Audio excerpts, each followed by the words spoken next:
So here we are with Mark Cavendish, the Cannonball Express, the Mad Manxman, all these other crazy nicknames that you probably don't even know you've got, Cav. Six-time stage winner Tour de France last year, hold of the green jersey, should have won it. I'm sure he will this year. Winner of San Remo as well, obviously, multiple medalist, Commonwealth Games, Worlds, etc. And Cav, it's good to see you, and it's good to see you smiling because you've been in the wars, haven't you, this year? Yeah, obviously got a mental health now, got a brace for a year, and it was pretty horrific, just routine, just having, I was going to have a bottom brace fitted, I had a tooth out, but got infected, and it was pretty bad, big abscess, having it cut open, my saliva glands were the size of grapes, and I had the whole palate underneath cut open with a scalpel without anaesthetic. It was pretty horrific, and it put me out for 3 weeks, not just out, but kind of back, I wasn't just not training, I was on bed on antibiotics for 3 weeks, and I lost so much muscle, so much weight, and it was kind of starting from zero again in February, which is when my racing's supposed to start, so... I guess, it sounds a bit harsh, but you've got yourself slightly to blame because most people the day after they have teeth removed and there's an open wound don't do what you did, which was? 5 hours in Paraguay, but... 5 hours on a bike? On a bike, yeah. How many K? Nearly 200, 160, 170K. So 170K on a bike the day after you've had your teeth removed and you've got gaping wounds in your mouth. I didn't think it'd be that bad, But, hindsight's hindsight. Okay, I messed up a little bit, but, you live and learn. The irony is, although by your standards you've had a slow start to the year and you haven't won 39 races, which you've normally done by now, and everybody's going, ooh, what's happened to Cav? He's only won one race so far. The irony is, this might, in the long term, be good for you. Yeah, obviously I race like 110 days a year. Some people think the cycling season's just a tour, but I race over 100 days a year, and that takes a lot of energy out of you, especially when you're full gas in the tour. And by the end of last year after the tour, I was wiped out, and I was racing from January till then, full gas every day, and your body can only put up so much. The World Championship is in the end of September or beginning of October, and this year, it's a good course for me, I can win there.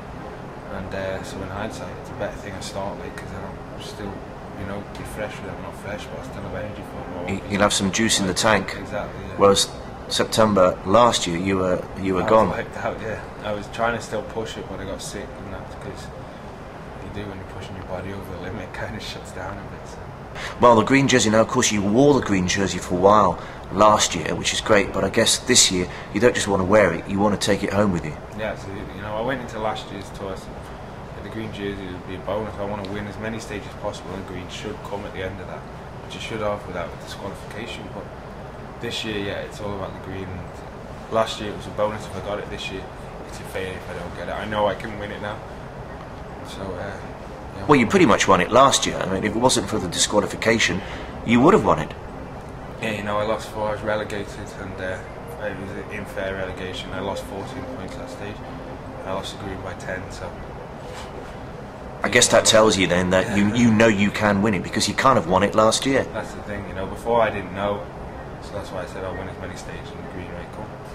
It should come, but now I know I can definitely win it, so I'll be going for it. Yeah. Now, obviously in this country, because we don't have a great tradition in the Tour de France, it's the track cyclists, the Chris Hoys, the Victoria Pendletons, who are the bigger stars, which I guess that must be frustrating for you in one sense, because what people won't realise is just how big you are in world cycling. It's not really frustrating, it's how it is. I didn't grow up cycling with any different illusions, but obviously the name of cycling is big. It's encouraging how many people actually ride a bike to work, how many people do know who I am. I was out yesterday and I was doing a photo shoot yesterday. I went to the shop and then some guy on a bike just stopped and I'm never in London. He just said to me I'll race you. I'll race you? Yeah, he must have been very confident in his own ability. Nah, he's just joking. It's like I'm encouraged by how much more popular cycling is. I think especially with the likes of Chris as the the head of that, you know, like the face of cycling. That's actually a good thing. He's a great guy. And the thighs and the backside. That's the thing. Yeah, I'm not going to get mine out like he does. Wasn't there somebody else? You told me another great story as well about somebody who was telling you how, oh, he knew Bradley Wiggins. Yeah, there's another one. I got in. I was with my bag. When you travel with a bike, you put it in like a big padded bag, so you get a lot of people's heads turning in the airport. A lot of people like, what's that in there? You know. Now I just say dead bodies. But even though like I swear on life, I used to train with one. I used to carry one when I was on the Great Britain team, the academy program in Great Britain. I used to travel with a bike bag that said Great Britain cycling team on, and you'd be surprised how many people say what's in there. Now I have one that says Scott Bicycles, and people still ask what's in there. You know, it's like, but maybe you should have a bag that says dead bodies on it. yeah. But you get people looking, you know, and then yeah, I had this in the cab, and he's like, what you got in there? And I was like, oh, bicycle. And he's like, oh, right, what you in? What type? And oh, like road bike. He's like, oh, you're into it? And I was like, yeah, a little bit. And he said, oh, right. He said, do you know many of the big cyclists now? And I was like, a couple, you know. And he's like, oh, have you heard of one called Bradley Wiggins? And I was like, yeah. And he says, oh, I've actually held one of Bradley's Olympic medals. And I said, all right, I just rode the Olympics with Bradley, like, you know. And yeah, that was it. That's a great story. Bradley, of course, did very well last year in the Tour. He came fourth. He's a sort of a different animal from you. I think you've made it very clear, haven't you, for those who don't understand. You don't have the body type to win a Tour, but what you do have is to be the best sprinter in the world. Yeah, that's the thing, you know, the Tour is essentially 21 individual days. And the person who does them 21 individual days at the end gets the yellow jersey. But each day there's a stage, you know. Physically, I'm not good enough to do the stages at the mountains. I have to pick my stages, you know.